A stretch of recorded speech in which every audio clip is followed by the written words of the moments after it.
Good morning guys. Kasabong Luzon this Mindanao sa aking mga followers, sa aking viewers dito sa aking channel, sa aking YouTube Kalyaw Pasabong TV, sa aking mga subscribers. Thank you talaga sa inyong lahat sa pagsubaybay, sa pagpanood sa aking mga content tungkol sa pag-alagang manok. Ito naman kasabong, pakilala ko na to sa inyong hawak ko ng manok. Dito ko ngayon sa isa kapatid na lagayan ng manok ko. Mabuti na lumanda na ang panahon, tumigil ng ulan, pwede na ako magkapag-content ngayon dito sa kabilang manukan. Itong hawak ko ngayon manok, ito siya, process ko ng Boston Sweater. Ito ang linyada kong hinawakan na lamang sa panalo kaysa talo. May talo nga man ito, may talo nga sila, linyada din ito dahil natural sabong yan, sugal, may talo tayo, pero sa kwintadahay silang linyada nitong magkapatid, lamang sa panalo kaysa talo. Ang may advice ko pala sa inyo, istaga na tayo ngayon ang labanan. Kailangan, may advice ko to sa inyo para sa mga baguhan pa lang, ang gamitin yung mga panglaro panglaban, i-condition nyo yung magkakapatid sa mga istag nyo nga unang naglaban.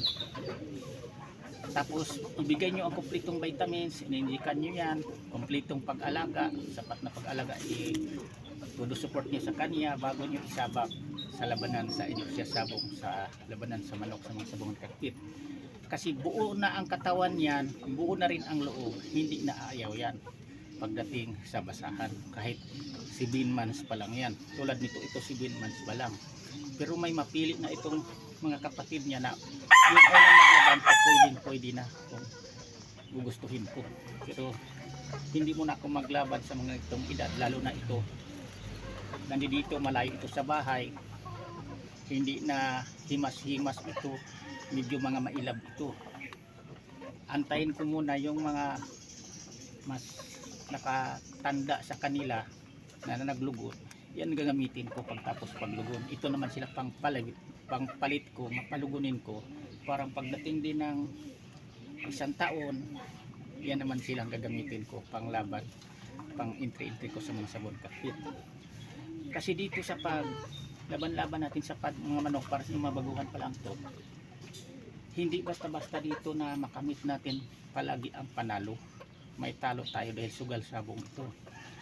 Pinaka-importante dito, hindi tayo maargabyado, hindi tayo lugi sa labanan kung istagan, kung marunong din tayo. Ito ituturo ko sa inyo. Tandaan niyo sa magkapatid kung alin ang unang tinitilaok, unang nagsiga-sigaan, siyang hari-harian sa magkapatid, mas una siya, mabilis siyang naglaban, iyan ang pwedeng gagamitin nyo, i-kondisyon nyo, gagamitin sa panglaban sa istagan. Kasi ang sinasabi ko sa inyo yan, bukod na healthy siya, malusog, hindi nagdaan ng sipon, anong sakit-sakit yan, kayang palatandaan kasi sa kamanok, kung mula pagkadiol niya, kung healthy, maaga yang mag-umpisang tilaok, sisiw pa lang tumitilaok na.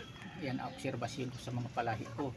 Pagkatapos, pagdating ng 3 months, maglaban na 4 months, 6 months, pagkatulad nito 7 months, pwede na mamimili tayo o gagamitin nyo ng mga panglaban. Yan ang totoo sa mga manok nyo.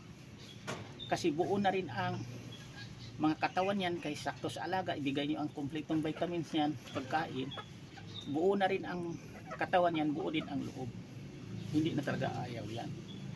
Kasi ang manok na kulang sa alaga, alam nyo ba, nagdaan ng sakit-sakit o kaya napapasma, kulang sa pagkain, pagdating sa basahan yan, kahit abot pa yan ng 1 taon, 2 taon, may tansya pa yan, may oras yan na mayroong tatakbo niyan sa ganong pag-alaga.